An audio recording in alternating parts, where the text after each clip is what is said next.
Hello again everybody, welcome back if you haven't been here before. My name is Debbie and I read a lot of books. Today for Series Sunday, it's a series but it's also short stories. So this is the Beaufont short stories collection, Beaufont boxed set book 5. So this covers the Mysterious Plato, the fantastic Lunis and the phenomenal Faraday. The Beaufont short stories collection, Sarah Noffke and Michael Landell, of course. I'm just obsessed with the Beaufont series at this point. And this is a little short story collection that's put between parts 1 and 2 of Paris.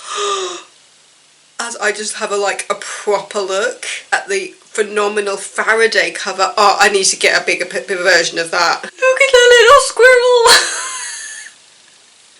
I mean, I know he's a squirrel. That's giving me a proper image for Faraday, and I love it so much. Oh. Yeah, so these are all the sidekicks to the 3 Beaufont characters that we have seen so far. Because Plato, the lynx, the cat, is a sidekick to Liv Beaufont. Lunis, the dragon, is a sidekick to Sophia. And then Faraday, the squirrel, is a sidekick, or more like he thinks she's his sidekick, Paris.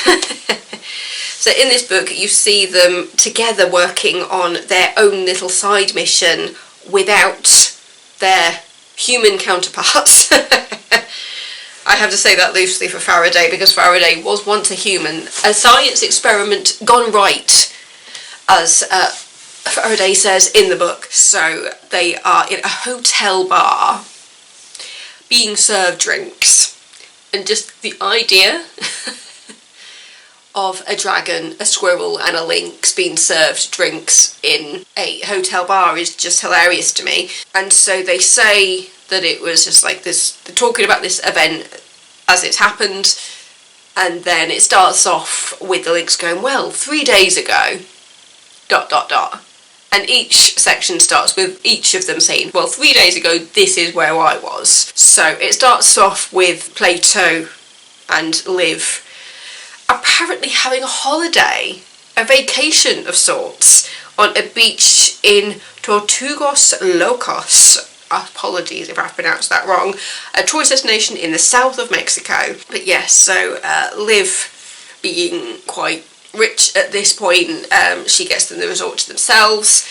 And yes, so they are literally having a vacation when Plato realises that something weird is going on and decides that Liv does not need to be there for this particular mission because it's something of his own doing. Plato has his own life without Liv, and so he decides that Liv does not need to be there for whatever he has planned for what is going on. So Liv is called away by Father Time, and Plato decides to summon his own friends to help with his mission, which include the dragon and the squirrel. I did love the fact that these 3 short stories showed the same event just from each character's point of view. I really enjoyed that, but because of certain scenes that overlap because of them being together, it meant there was at least one chapter in each of the 3 stories that I was able to skip. Basically, because I'd already read it in the first one, it was the exact same chapter, the same wording exactly, and I was just like, this doesn't feel necessary to repeat. We already know from Plato's story what happened in this scene, so I don't know why we're seeing it again. And there's also the fact that the scene where Faraday turns up is included in Plato's version, even though Plato wasn't actually in the room for it, and then it's repeated again in Faraday's section. So there were chapters that were repeated that wasn't necessary. So that did bother me slightly, because it was just like, we already know what happened in this scene because you told us in Plato's version, so why are we seeing it again? That was the only, but moment that I had while reading these short stories. The fact that both books after Plato included chapters from Plato's story because of them being in the same place at the same time. It almost felt a little bit lazy on the author's part. Really sorry, Sarah Noffke and Michael Landell, but it wasn't necessary to repeat those scenes in the subsequent stories because we'd already read it. It might be because they're trying to advertise them as like single stories as well, but generally you are reading these stories together. So I just don't understand why she felt the need to repeat those chapters in the subsequent stories when we'd already seen it. Yeah, because it starts off with Plato's story, then it goes to the Fantastic Lunis, and then it goes to the Phenomenal Faraday, and then towards the end of the Phenomenal Faraday, it kind of goes back into Plato again. I feel like it could have worked as just one big book rather than independent short stories. It would have taken out the repetitive chapters where you're seeing the same scene twice, essentially. I have a feeling there was one chapter that was across all three, which was not needed at all. Having it as three different sections of the same kind of book would have made a lot more sense, kind of like having like chapters and then the subheadings within that. I think that would have worked better to just stop that repetitiveness. That was the only hang up I had about reading these short stories. I loved that the sidekicks were getting their own mission, the fact that they all are different parts of like this machine trying to sort all this out, because they're in a hotel, there's ghosts, there's mobsters trying to take over, there's a scientific doctor who's going off to fix what they think is like a broken boiler when actually she's breaking it. And yeah, I really love the story of it and how they are lured to the hotel under false pretenses, like somebody wanted them there. Because obviously, Plato is instrumental in getting the others there by sending them fake invitations saying you have been invited by this hotel to have a cooking course, which is what they send to Faraday, and just a stay for Lunis, because we know he's one of the he's a great dragon, but he can also be lazy. So I love the way they got them there. The moment when Faraday meets the chef, the wife, in this family-run hotel, and he's like passing spices to her and she doesn't realise, and then he's going, oh wait, no, you're out of oregano. And she looks up and goes, oh my god, a talking squirrel. But yeah, I really did enjoy the wonderful story that was told through the sidekicks having their own adventure, how Plato lures them in, how they all have their own moments and they're instrumental in sorting all this out. And they're trying to find out what the others were doing, so you find out from Plato how they all got there, then you go to Lunis and find out what Lunis was doing, and then you go and find out what Faraday was doing in regards to getting rid of the ghost, the crazy doctor who talks for herself and is trying to dismantle this boiler and trying to take down the mobsters. And then Plato is trying to take down who was in charge of it all, who he has a personal vendetta against from a previous battle, war between Plato and like the creator of all the problems, basically.